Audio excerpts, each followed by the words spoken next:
बिस्मिल्लाहिर्रहमानिर्रहीम। अस्सलाम वालेकुम। मेरा नाम डॉक्टर महरीन जब्बार है। एक दिन मैं अपने ऑफ़िस में बैठी हुई थी कि मुझे बाहर किसी शोर की आवाज़ सुनाई दी। मैंने बाहर क्लिनिक में आकर देखा तो एक लड़की जिसने अपने चेहरे पर निकाब डाल रखा था मेरी असिस्टेंट से लड़ रही थी। इसे कह रही थी कि मुझे डॉक्टर साहिबा से मिलना है। मैंने अपनी असिस्टेंट को कहा, इसे 2 मिनट के लिए मेरे ऑफ़िस में भेज दो। लड़की अच्छी खासी माकूल घराने से लगती थी, काफ़ी पढ़ी लिखी मालूम होती थी। बोलिए बीबी, क्या बात है? मैंने बज़ाहिर सख्ती से कहा तो कहने लगी, डॉक्टर साहिबा मुझे गलत मत समझिएगा, जानती हूँ कि इस तरह किसी के क्लिनिक में नहीं आना है, मगर मुझ पर यकीन कीजिए, मैं बहुत ज़रूरतमंद हूँ, बल्कि यूँ कहिए कि मैं बेघर हूँ, बेसहारा हूँ। मुझे आपके क्लिनिक में नौकरी की ज़रूरत है। लड़की ने कहा तो मैं सोच में पड़ गई। मैं आपको कैसे नौकरी दे दूँ? ये एक हसास शोबा है। यहाँ पर हज़ारों ख़वातीन मरीज़ा आती हैं, इनकी देखभाल ज़िम्मेदारी मेरी है। आप अपने बारे में तारुफ़ करवाएं, फिर देखा जाएगा। थोड़ी देर खामोशी के बाद कहने लगी, आप मुझे 2 दिन रख कर तो देखिए, अगर आपको कोई मायूसी हुई तो निकाल दीजिएगा। देखिए बीबी, मैं इस तरह आपको यहाँ मुलाजमत नहीं दे सकती। बेहतर होगा कि आप कहीं और मुलाजमत तलाश करें। मेरे कहने पर इसके चेहरे पर कई रंग आए और गुज़र गए। वो बहुत मायूस लग रही थी। एक लम्हे को मुझे इस पर तरस आ गया। अच्छा चलो एक काम करो, मैंने नर्स को बुलाकर कहा, इसे एक नर्स के असिस्टेंट के तौर पर यहाँ नौकरी दे दो। मेरा शुक्रिया अदा करते हुए वो ना थकती। तब ही मैंने इसे कहा कि तुम मुझसे 1 महीने की एडवांस तनख्वाह भी ले लो और क्लिनिक के साथ बने क्वार्टर में रहना शुरू कर दो। लड़की इसी बात पर बहुत खुश थी कि इसे यहाँ नौकरी मिल गई है। अगले 2 दिन में कई हैरत अंगेज़ वाक़यात हुए। मुझे मेरी नर्स ने बताया कि आने वाली नई लड़की शाज़िया काफ़ी ज़हीन है, इसे सभी दवाइयों के नाम याद हैं। वो मरीज़ों का ख़ास ख्याल भी रखती है। इस बात ने मुझे काफ़ी हैरान किया। मुझे शाज़िया पर यकीन आ गया कि वो वाकई पढ़ी लिखी है, लेकिन हालात की मारी है। इसकी सलाहियतों से मुतासिर होकर मैंने इसे अपने ऑफ़िस में बुलाया और बदस्तूर नकाब किए हुए थी और इसकी आंखें झुकी हुई थी। मैंने सलाम किया तो इसने यूं ही नज़रें झुकाकर जवाब दिया, जैसे मुझसे कुछ छिपाना चाह रही हो। शाज़िया, तुम तो बड़ी कमाल की निकली, तुम्हें दवाइयों के नाम कैसे याद हैं? मैंने दिलचस्पी से पूछा। जी मैम, मैंने मेडिकल की तालीम हासिल की है। एफएससी प्री मेडिकल के बाद मेरा दाखिला हो गया था। क्या वाकई? मैंने हैरत से पूछा। जी हाँ, लेकिन क्या मेरे सवाल पर वो चुप हो गई। इसके बाद मैंने इसे लाख कुरेदा, लेकिन इसने किसी बात का जवाब नहीं दिया। बहरहाल मुझे चुप ही रहना पड़ा। शाज़िया यहाँ मुतमईन थी, मरीज़ इससे खुश थे, मेरे लिए यही बहुत था। लेकिन इस सब के बावजूद शाज़िया की हरकतें मशकूक सी थी। मैं जब भी इसे देखती वो गायनी वार्ड में मौजूद होती और किसी न किसी हामला औरत के साथ बातें कर रही होती। इसका ये रवैया मुझे शक में डाल देता था।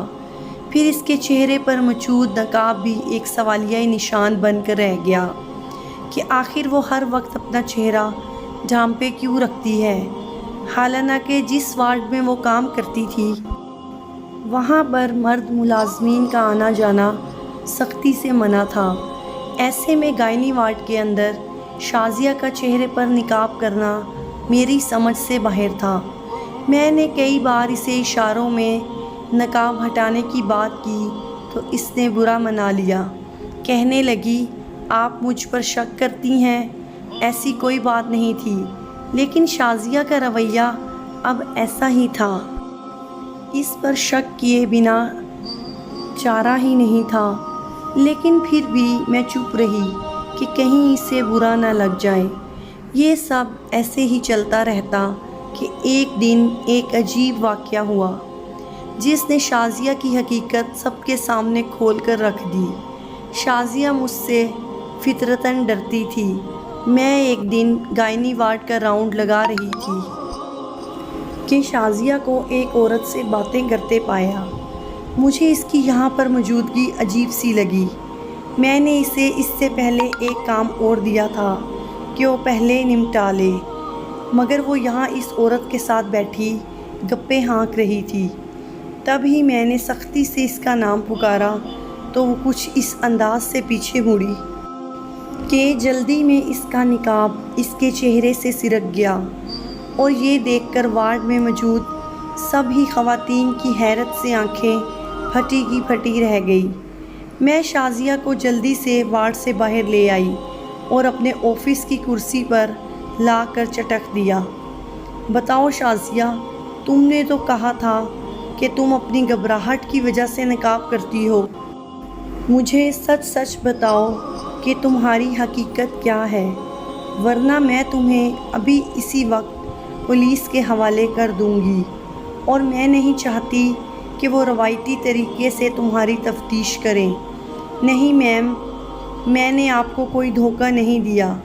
میں آپ کو اپنی پوری کہانی سناتی ہوں، آپ کو لازمی یقین آ جائے گا، کیونکہ آپ ایک ڈاکٹر ہیں اور ایک عورت ہیں۔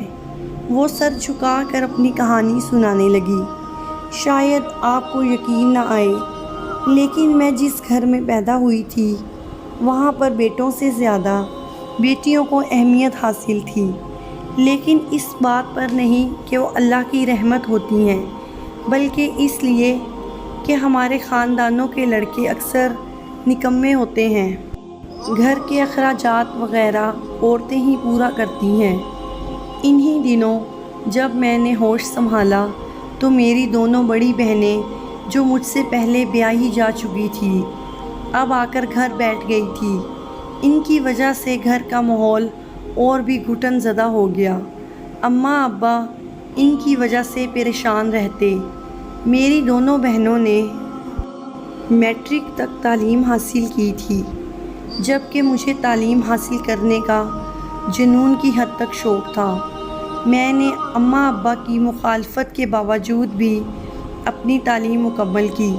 میں ڈاکٹرز کو دیکھتی تو ان جیسا بننے کی تمنا کرتی۔ میری یہ خواہش بھی بالآخر پوری ہو گئی جب مجھے ایک میڈیکل کالج میں داخلہ ملا، اور وہ دن میری زندگی کا سب سے حسین ترین دن تھا۔ لیکن یہاں آ کر ایک نئے سفر کا آغاز ہوا۔ میں نے اپنے بل بوتے پر میڈیکل کالج میں داخلہ لیا تھا، لیکن کہتے ہیں کہ انسان بڑا ہی بیوقوف اور کم عقل واقعہ ہے۔ میری عادت تھی کہ میں ہر دوا خود پر استعمال کر کے اس کا نتیجہ دیکھتی۔ اس لحاظ سے میں اپنے آپ کو بڑا قابل فخر سمجھتی تھی کہ میں انسانیت کی خدمت کے لیے اپنا آپ قربان کر رہی ہوں، مگر میں یہ نہیں جانتی تھی کہ میری زندگی میں میری یہ عادت قہر بن کر ٹوٹے گی۔